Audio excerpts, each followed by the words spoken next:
moi, c'est toujours bon. Alors, On s'est arrêté sur le stand de la Mélo. Ouais, je fais l'introduction en fait. Voilà, pour les préparer à l'épreuve. Alors, bah, tu connais le système de la Mélo, les lamelles insérées, etc., etc. Mais là, forcément, il y a petite nouveauté. Donc, je vais laisser le monsieur. C'est toi qu'on t'entend. Pierre. Je vais laisser Pierre développer pour toi. Et depuis l'arrière de la caméra, je vais essayer de poser 2-3 questions intelligentes.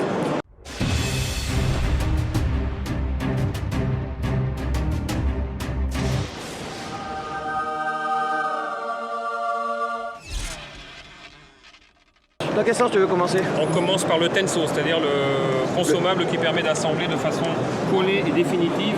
C'est lequel là? C'est celui-ci, Ok, Tenso. P14, Qui sert à quoi? qui sert à assembler des pièces de bois ou de panneaux agglomérés, contreplaqués, médium, en réalisant un usinage qui a cette forme. On voit ici très bien sur le document. Le principe est qu'une fraise entre dans la matière, elle fait un mouvement vertical 1,4 mm vers le haut, puis 2,8 mm vers le bas. Elle remonte de 1,4 et elle ressort par le même endroit qu'elle est entrée précédemment. C'est bien qu'on obtient cette forme d'usinage. Ce qui fait que c'est quand on met après dedans, c'est bloqué sur les côtés. Exactement. Les consommables qu'on va insérer dans cet usinage ont une languette de part et d'autre. Et cette languette vient épouser la forme de la rainure, des rainures qu'on a créées précédemment. Ok. L'avantage par rapport à avant, du coup, là, on colle rien, quoi. Si on colle, l'avantage principal par rapport Non, mais à elle, quand je la guise, j'ai pas besoin de mettre de filet de colle, là. là-dedans, non. L'avantage de cet assemblage, de cet usinage, pardon, c'est qu'il est prisonnier le consommable dans l'usinage. Alors que précédemment, que la lamelle en bois, on pouvait l'enlever, la remettre autant de fois qu'on avait besoin. Bah, ça, du coup, ça m'obligeait à presser pour maintenir l'assemblage. Exactement. L'avantage aussi, c'est que de part et d'autre, j'ai le même usinage, même si j'ai des consommables différents. C'est-à-dire, d'un côté, j'ai un consommable avec des lamelles.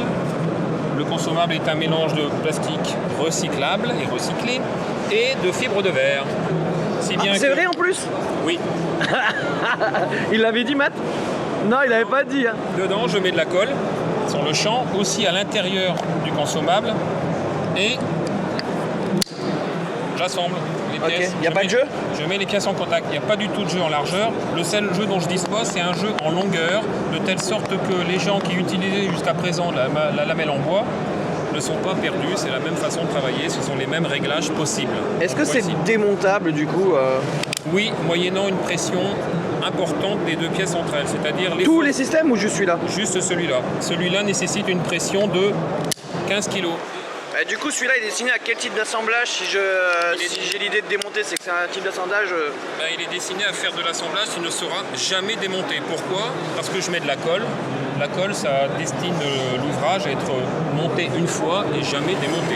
Alors pourquoi il est monté de façon à pouvoir être possiblement démonté si je mets de la colle? Si je dois faire une retouche, si je me suis trompé, si je me rends compte que j'ai mal usiné à un moment, si je dois diminuer mon caisson ou diminuer mon ouvrage. Bah du coup, les autres aussi devraient être faits pareil si c'est la même logique.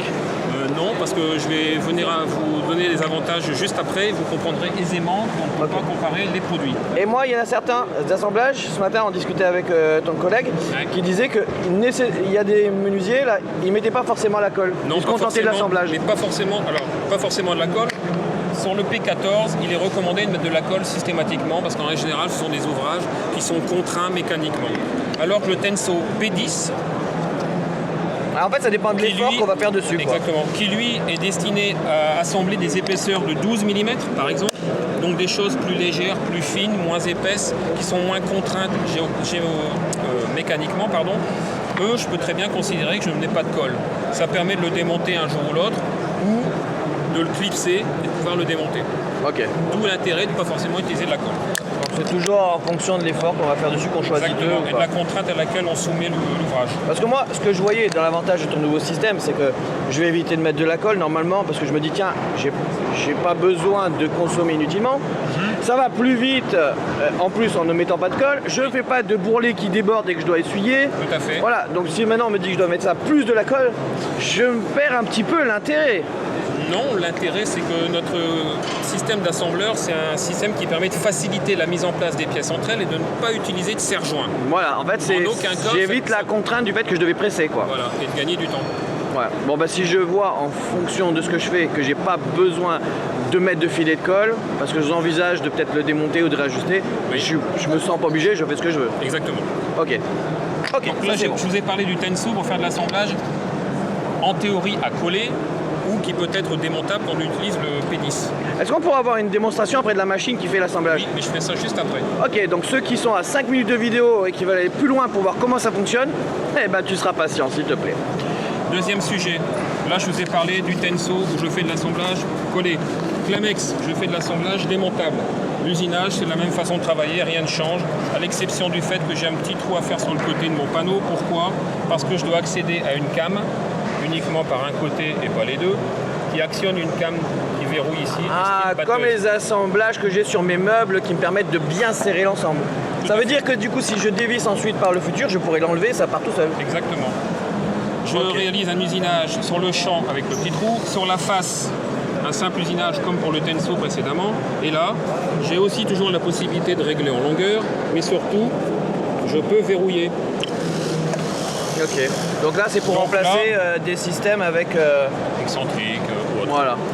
Ça me permet de monter et de démonter un grand nombre de fois mon ouvrage, mon meuble, mon caisson, mon étagère, enfin bref, tout ce qu'on peut assembler en termes d'épaisseur. Je peux également réaliser des assemblages en onglet, c'est-à-dire en couple, pour éviter de voir les champs, par exemple. J'ai aussi la possibilité, moyennant un usinage,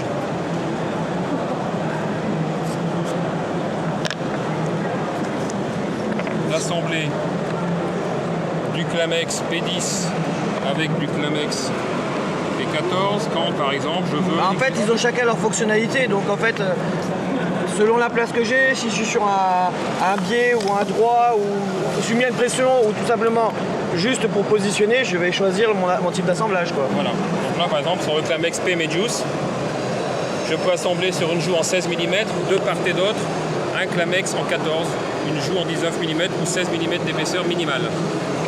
L'intérêt il est double, d'abord esthétique, donc pour le client c'est toujours intéressant, et pour la personne qui fabrique, on usine de façon identique à la fois sur les joues, sur les tablettes et sur les joues, sans devoir décaler, donc sans se compliquer la vie en termes d'usinage et de fabrication. Là j'ai bien deux rayons identiques et une joue avec un usinage de part et d'autre. Okay. La différence c'est que j'usine sur 14 sur les joues, sur les étagères, pardon. Ça n'affaiblit pas du coup le... Non, parce que le consommable est légèrement avoyé sur sa face arrière. Par contre, tu as choisi un matériau qui est assez dense, donc en termes de résistance, il n'y a pas de souci. Parce que là, quand je vois ce genre de choses, mais je choisis le mauvais bois d'origine, ça va pas créer des contraintes et des... Là, je suis sur un médium, donc j'ai une densité... Des cloques ou je sais pas quoi, non, Matt. J'ai une densité assez homogène. T'en penses rien? T'es fatigué, mon Matt? Ah, je suis éclaté, moi. Tu es éclaté, ok, d'accord. Je compte pas sur toi. Lâcheur. Donc ici, je travaille ainsi, voilà, tac, et j'assemble. Donc là, on est sur du Clamex. Je monte, je démonte, à partir de 16 mm d'épaisseur. Mais aussi, nous avons à proposer le Clamex P10 qui permet d'assembler sur des panneaux à partir de 12 mm d'épaisseur. Et juste la résistance aux 6 éléments d'un Clamex comme ça. On est sur une valeur de 500 newtons, donc 50 kg. 50 kg. Okay. Tu voulais comparer à quoi? Non, juste pour savoir si tu mets sur un montant en 12 mm et que tu viens raccorder deux étagères en 16 ou en 18, voir combien ça tenait, si tu pouvais mettre un peu de charge dessus ou pas, quoi. Et on part pas dans le débat Tourillon vs Lamello? Non. Ok. Ah, j'ai voulu te relancer comme ça, on sait jamais, tu vois. Résistance à la rupture, Clamex P14, on est même à 90 kg en médium et 80 kg en aggloméré. Ok. Ça répond à ta question? C'est à l'arrachement, ça, non? Non, c'est 6 éléments, ok. Ça fait quand même beaucoup, hein. Oui, c'est pas mal. Dernier sujet. Sachant que t'en mets deux minimum par étagère. Ouais, donc tu démultiplies, ouais. Oui, à côté des étagères. Ouais. Dernier sujet, le Divario. Le Divario, la méthode est un peu différente dans l'assemblage, c'est-à-dire que je fais de l'assemblage auto-serrant à insérer, c'est-à-dire par coulissement. Ah, pour les tablettes? Pour les tablettes ou pour les joues intermédiaires. Ah, je vais gagner du temps à l'assemblage là. Exactement. Et je bénéficie de l'avantage du Clamex parce que c'est démontable. Ouais, parce que j'ai vu qu'à cliquer, démonter. Ouais, et l'avantage du Tenso, pourquoi? Parce que c'est complètement invisible. Ok. Et là, pas besoin de colle par contre là. Pas besoin de colle parce que ça doit rester démontable. Ok. Donc j'usine 2 perçages sur ma joue en Trax 32 pour correspondre à tout ce qui est tourillonneuse et autres machines qui permettent de percer. Et je fais une rainure arrêtée débouchante sur mon étagère, 8 mm de haut, enfin 7 mm d'épaisseur, 8 mm de profondeur, et un usinage en 18 mm à chaque extrémité pour recevoir ce consommable. Au préalable, dans les trous de 32, j'ai inséré cette pièce qui est annelée, qui est tapée en force dans les perçages diamètre 8. Ok. Dans l'étagère, j'ai fait ma rainure précédemment, je fais un usinage à 18 mm de profondeur dans lequel je viens insérer ce consommable qui, par le biais de ces deux perçages, fait pointer deux petits pointards ici, deux petites pointes qui sont chassées par cet outil d'insertion. Cet outil d'insertion, il a deux vocations. Tout d'abord, il permet d'insérer parfaitement parallèle grâce au trait qui est ici par rapport au champ de la tablette. Je donne un coup de maillet, un coup de marteau. Je chasse les pointes Et du coup, et les pointes viennent piquer dans pas le fond. d'effort à enlever, ça reste en position, quoi. Exactement. Je réalise la même opération sur les 4 usinages, sur mes 4 angles de tablette ou d'étagère, et je fais coulisser. Ok. Ok, on passe à la démo de la machine pour voir comment on fait ça, parce que ça c'est un modèle qui est rétro-compatible. Si j'avais un système déjà... Non, c'est un nouveau système qui nécessite une machine particulière qui n'a rien à voir avec la machine qui permettait de passer les lamelles en bois précédemment. Donc je pourrais pas insérer les lamelles en bois précédemment aussi avec un... Il faut changer la fraise Voilà. et faire en sorte que le Par mouvement contre les verres c'est d'oscillation- pas possible, si j'ai l'ancien modèle, je pourrais pas greffer quelque chose Non. dessus pour me permettre de... Non. Donc je suis obligé de Du tout. racheter, quoi. Du tout. Alors, partie usinage, bah, c'est très simple. C'est la même façon de travailler que si je travaillais la lamelle en bois. C'est-à-dire, j'ai pointé ma machine sur 14 parce que je vais utiliser un P14, aussi bien que l'Amex que Tenso. Je bénéficie des... J'aime travailler avec la machine sans tracé, donc je travaille par rapport au champ extérieur de la machine.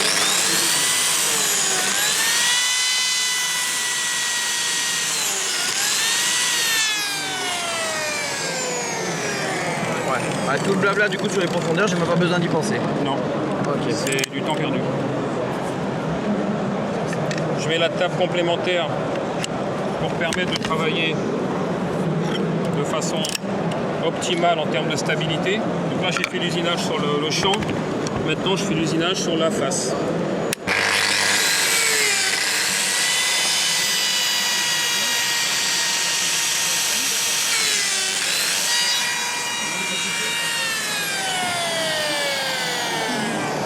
Donc là, je vais assembler en tenso. Donc sur la face, j'insère la gâche. Tous les consommables sont 1/2 mm en retrait par rapport à la face ou au champ. C'est bien que je peux stocker à plat, je greffe rien. Ok. Je n'abîme pas les faces des panneaux. J'insère mon tenso. Ok. Et là, je vais mettre les pièces en contact.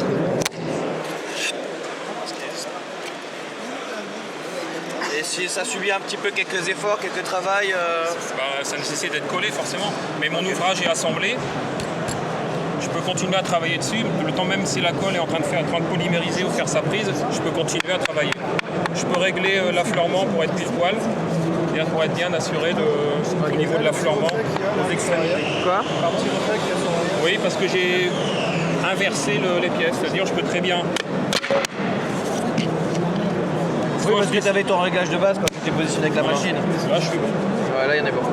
Considérant que la machine, le passage de fraise est à 10 mm de cette surface et à 10 mm du dessous. Comme là, je suis sur un 19, si j'inverse, je retourne mes pièces, je suis puissant trait. Le nom de la machine? Zeta P2. Zeta P2. P2. Et après, pour l'accessoirisation, on achète de l'eau minimum. Alors, on est en quantité 80, 300 ou 1000 en fonction des quantités dont on a besoin. Aussi bien sur l'Amex 14, Tenso 14, l'Amex P-Medius dont j'ai parlé, Tenso P10, Vivario, l'Amex P10. Et le prix par rapport à mes lamelles bois, parce que du coup ça manque Alors. des avantages. C'est du double, triple, quadruple. On ne peut pas vraiment parler de prix de façon indicative, simplement il faut relativiser le surcoût en fonction du temps gagné. Oui, mais ça, Par tout le monde a exemple, le même le discours, mais du Tenso, coup il est combien en bout de chaîne? le Tenso, 75 centimes indicatif le prix, par rapport à une lamelle en bois c'est 7 à 8 fois supérieur, mais le gain de temps derrière est très important. C'est Oui. le temps gagné qui permet La colle, d'amortir. les Voilà. accessoires pour presser, etc. Ok, c'est tout. Est-ce que j'aurais oublié de te poser une question? Vas-y, Non, est-ce que j'aurais oublié de te poser une question? du tout, du tout.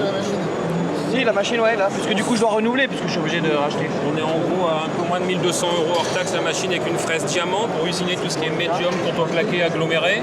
Par contre, quand j'utilise la machine pour du massif, du hêtre, du chêne, du sapin, là on est sur une fraise carbure, on est un petit peu moins de 1 100 €. Voilà. Ok. Et la durabilité, du coup, par rapport au nombre d'empreintes que je peux faire avec, avant de renouveler quoi que ce soit? Difficile à estimer, c'est fonction du type de matériau qu'on utilise, de l'utilisateur aussi, s'il est violent aussi, il fait attention à son matériel aussi, ça c'est important, et des éventuels défauts qu'il pourrait rencontrer dans chacune des pièces qu'il utilise. Si j'utilise du massif, je tombe sur des nœuds, je vais forcément user plus de ma fraise. Est-ce qu'il y a des petits accessoires dessus ou des choses que je dois greffer en plus que ce que tu m'as montré là? Oui, par Ou exemple. des petites astuces de réglage pour mettre en place rapidement et pour optimiser du coup mon geste. Des petites butées, des trucs que j'aurais pas vu. Par exemple, quand je veux faire de l'angle, 45 degrés, j'ai des tables de compensation qui permettent d'éviter de passer au travers de la matière, c'est-à-dire 45 degrés quand j'usine de la sorte. Si j'usine à 14 mm de profondeur, je vais déboucher, c'est-à-dire je vais passer au travers de ma pièce de bois. Donc on a un abac qui permet de déterminer en fonction de l'angle et de l'épaisseur du panneau, quel consommable je vais pouvoir utiliser et quelle table de compensation je vais devoir mettre sur ma table pour éviter de passer au travers. L'exemple ici. Ok. D'accord. Et ça, c'est valable pour tous les angles, de 22,5 à 180 degrés. Ok. Ça nécessite une petite formation quand le gars a acquis la machine. Oui, ce que j'allais dire, si je veux savoir comment bien m'orienter avec ça, tu as fait des petites vidéos tuto de... Pas encore, mais je crois que Laurent s'en est occupé. Et en tout état de cause, on reste disponible après la vente également pour expliquer aux gens sur leur site comment utiliser la machine dans les meilleures conditions et de façon optimale. Ok, Voilà. bon, on a tout dit? On a tout dit. Bon ben, ciao Matt. Ciao. À bientôt. Marc. Pierre. Oh, décidément. C'est pas grave. Ah, ciao. Goodbye, ciao. Bon ben on a tout dit, je te laisse là-dessus. Bon, et après pour le reste, on t'appelle directement. On achète sur le site ou chez C'est un vendeur. un vendeur? Ouais, distributeur Distributeur. national. De toute façon, il tape le nom de la machine, il trouvera tout seul. Exactement. Exactement. Allez, ciao.